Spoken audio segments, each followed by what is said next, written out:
Okay, so welcome guys to my YouTube channel. Below I have a question on controls engineering, the topic on Mason's gain formula. So it's a question asking about transfer function on that signal flow diagram, as you can see there below. So we are going to work it out step by step. We see how to solve, how to go about it. Yes, so step one, we are going from our knowledge on Mason's gain formula. We know that the transfer function is equals to the sum of k of pk, or the delta k, plus the multiplied by the delta k divided by delta. So we are going to find the values of k, from our signal flow diagram. So let's find the number of forward paths that are in our signal flow diagram. Okay, so we're gonna start from here, RS going to CS. So our first forward path will go one there, that's the first forward path. Then you have this going this way, that way, this way. Our second forward path, then there's this one going that, jumps over there, goes to F, that, then we have this, that, this. So basically we see we have only 4 forward paths, and the other ones, as you can see, these ones, they are the loops. So you can't say that the forward paths.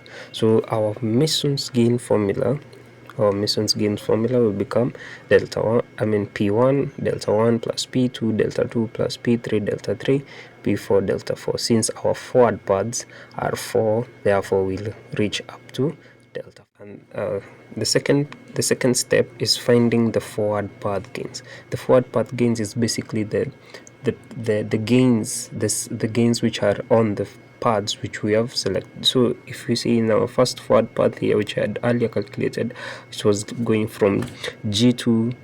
From G2 here we have it, G2, then G4, then times G6, and then the other one was G3 going to G5 and G7 until to the output, and then we go to G2 going to G1, which is here, and then we go to G7.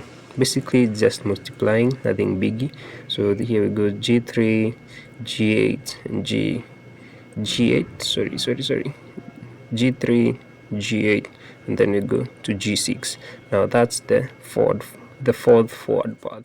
Okay, then we go to the third step, where it's finding the individual loops. So when we go to look for the individual loops, we basically look for the feedback mechanism, where there's the forward path, but there's the feedback part. Therefore we go to the signal flow diagram. We look, there's this path over here. I hope you will see it. This path over here, yeah, this is the first loop, LP1. Then we go to the second loop, which is around from here. Sorry, this is G5. So this will be the second loop 2, and then we have the bigger one loop, which starts from G1.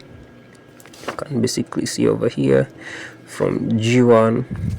Let me show you. From G1 goes to the negative H2. Here we go back, then we go to the G8, then we go to the negative H1, we go back to the starting point.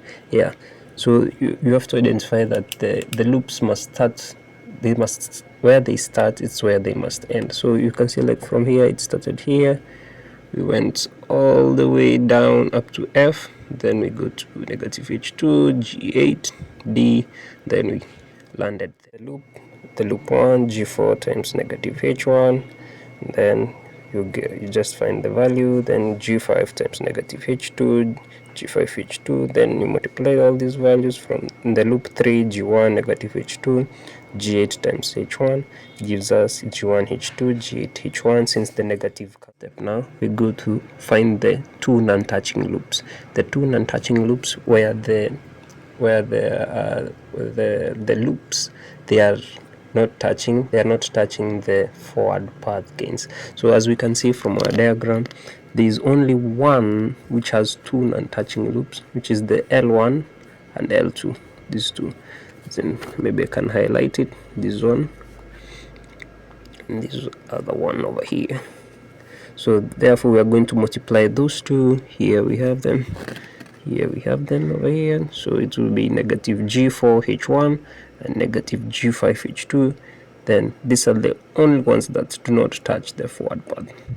So therefore now we start finding the delta which is there below here, this tiny whiny. So when we're finding the delta, we know that the formula is 1 minus the sum of individual loops plus the sum of gain products of two non-touching loops. So first we found the sum of individual loops. That's a tick for us. Then the other one we're gonna find is this. We found is the sum of gain products of two non-touching loops, which is just here above, and the individual loops are here below. So we're going to add them directly. It's just adding. So it will be start with 1 minus the sum of individual loops, which we have them down here, and then the sum of gain products of two non-touching loops, which is right. Therefore, after plugging the values, we found that the delta is equals to 1 plus G4H1 plus G5H2 minus G1H2 G8H1 plus G4G5H1H2. So as we remember that the formula of the transfer function of the Mason's gain formula changed to P1 delta 1 plus P2 delta 2 plus P3 delta 3 plus P4 delta 4. So first we have to find delta 1. We have the P1s here. This is the P1s and the P2s and the P3s and the P4s. We have them here, the P1, P2, P3, P4. Then now we have to find the delta 1 up to delta 4. And to find the delta 1 up to delta 4, you're just going to find we're going to say 1 minus G5H2, and then we find the sum of it. Then we go to 1 minus G4H1 plus G1H2 G8H1 plus G4G5H1H2. It's as easy as that. Then we find the delta 3, which is 1 minus the bracket negative G4H1 plus G5H2 plus G4G5H1H2, and then we go to delta 4, 1 plus G4H1 plus G5H2 minus G1H2 G8H1 plus G4G5H1H2. And now we have found the deltas.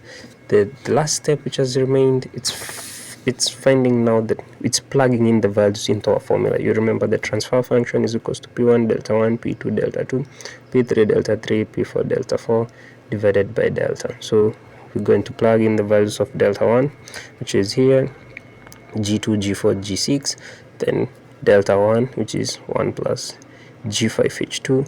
Then we're going to add for P1 delta 1, then we go to add for P2 delta 2, for P3 delta 3, P4 delta 4, and then we divide all that by the delta, which is here. Yeah, so it's just basically plugging in the values and we'll get the answer.